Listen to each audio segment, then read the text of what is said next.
السلام علیکم ورحمۃ اللہ وبرکاتہ۔ سورۃ النساء آیت نمبر 104۔ اعوذ باللہ السمیع العلیم من الشیطان الرجیم من ہمزہ ونفخہ ونفثہ ولا تہنوا فی ابتغاء القوم، اور کافروں کو تلاش کرنے میں، ان کا پیچھا کرنے میں کمزور نہ پڑو۔ ان تکونوا تعلمون فانہم یعلمون کما تعلمون، اگر تم تکلیف محسوس کرتے ہو تو بے شک وہ بھی تکلیف محسوس کرتے ہیں۔ وَتَرْجُونَ مِنَ اللَّهِ مَا لَا يَرْجُونَ، اور تم اللہ سے وہ امید رکھتے ہو جو وہ نہیں رکھتے۔ وَكَانَ اللَّهُ عَلِيمًا حَكِيمًا، اللہ تعالیٰ علم والا، حکمت والا ہے۔ جہاد کے بارے میں آیات تھی۔ جہاد کے دوران نماز کا طریقہ اور سب چیزیں بیان کرنے کے بعد اب جرأت پیدا کی جا رہی ہے کہ تم نے کافروں کا پیچھا کرنے میں، ان کو پکڑنے میں، ان کو تلاش کرنے میں کمزوری کا مظاہرہ نہیں کرنا۔ تم اس بات سے ڈرتے ہو کہ تمہیں زخم آ گئے ہیں، تمہارے بندے شہید ہو گئے، تمہیں تکلیف پہنچی ہے، تو یہ تو دوسری طرف بھی ہوا ہے۔ کیا انہیں زخم نہیں آئے؟ انہیں تکلیف نہیں ہوئی؟ جس طرح جہاد تمہیں کرنا مشکل ہے نا، کتب علیکم القتال وہو کرہ لکم، تم پر لڑائی فرض کر دی گئی اور وہ تمہیں ناپسند ہے، کافروں کو بھی ناپسند ہے۔ یہ مطلب نہیں ہے کہ صرف تمہیں جہاد سے مشکل ڈر لگتا ہے، ان کو آپ سے زیادہ لگتا ہے۔ جس طرح آپ کو تکلیف ہوتی ہے ان کو بھی ہوتی ہے۔ آپ کہتے ہو جان چلی جائے گی، وہ کہتے ہیں ہماری بھی چلی جائے گی۔ جس طریقے سے آپ کی عورتیں بیوہ ہوتی ہیں ان کی بھی ہوتی ہیں، آپ کے بچے یتیم ہوتے ہیں ان کے بھی ہوتے ہیں، تو کیا کس بات سے تم پیچھے ہٹتے ہو؟ حالانکہ تم اللہ کا لشکر ہو اور وہ حزب الشیطان ہے، تو تم کس بات سے پیچھے ہٹتے ہو؟ یہ ذرا سوچئے گا اس بات پہ۔ کیا وہ ڈرتے نہیں ہیں؟ وہ بھی ڈرتے ہیں۔ تو پھر یہ سوچ کے تم پیچھے کیوں ہٹتے ہو، وہ پیچھے کیوں نہیں ہٹتے؟ یہی بات ہے سمجھنے کی۔ کیا ہوا آج کی جنگوں میں؟ مسلمانوں کے شہید زیادہ ہو گئے، ان کے کم ہیں۔ اصل وجہ یہ نہیں ہے، اصل وجہ یہ ہے کہ دشمن نے حسب روایت اپنی تاریخ کو دہرایا، مسلمانوں نے حسب روایت اپنی تاریخ کو دہرایا۔ مسلمانوں نے ان کی عورتیں، ان کے بچے اور ان کے عوام کو کچھ نہیں کہا۔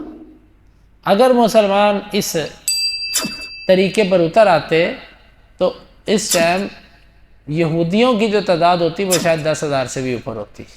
مسلمان اپنی تاریخ کو دہراتے رہے، ظلم نہیں کیا، زیادتی نہیں کی، کسی کو مارا نہیں۔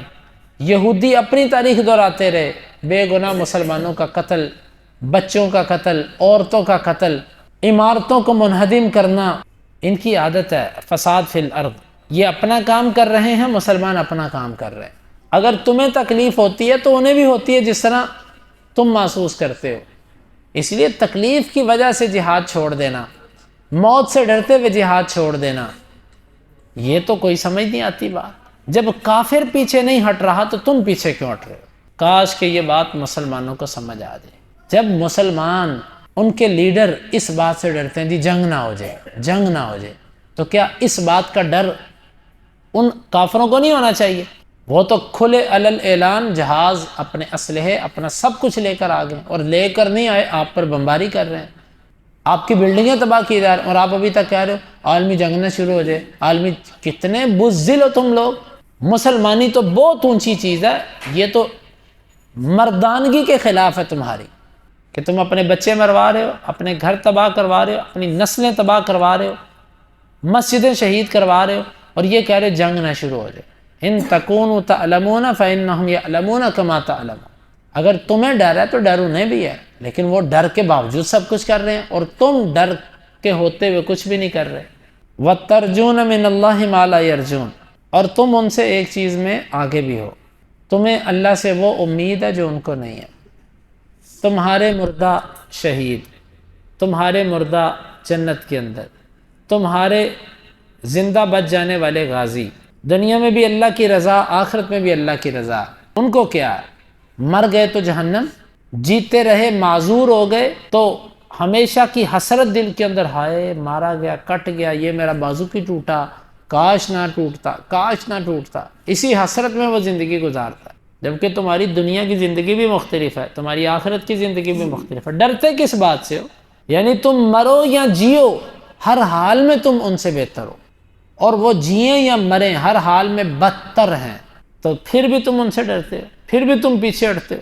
وَتَرْجُونَ مِنَ اللَّهِ مَا لَا يَرْجُونَ، تمہیں اللہ کی مدد کا وعدہ ہے، ان کے پاس اللہ کی مدد کا کوئی وعدہ نہیں۔ اور تم جس طریقے سے تمہاری جو اموات ہیں، دیکھو الحمدللہ مسلمانوں کی شہادتیں کس قدر وہ ثابت قدمی سے مائیں کھڑی ہیں، کس قدر وہ اپنے بچوں کے لاشیں اٹھاتے ہیں اور جرأت کے ساتھ ادھر ڈٹے ہوئے ہیں۔ اور دوسری طرف ان کا ایک جو ہے نا وہ یہودی مرتا ہے اور اس کی چیخیں، اس کی واہ ویلا اور اس کی آہو بکا دنیا سنتی ہے، گدھوں کی طرح چلاتے ہیں۔ اس کی وجہ یہ ہے کہ ان کو پتہ جہنم نظر آ رہی ہے، آگے عذاب نظر آتے ہیں۔ تو یہ آیت مبارکہ ہمیں یہ سبق دیتی ہے، دشمن کی پیروی کرنے میں، اس کو پکڑنے میں، اس کا پیچھا کرنے میں کمزوری نہیں دکھانی۔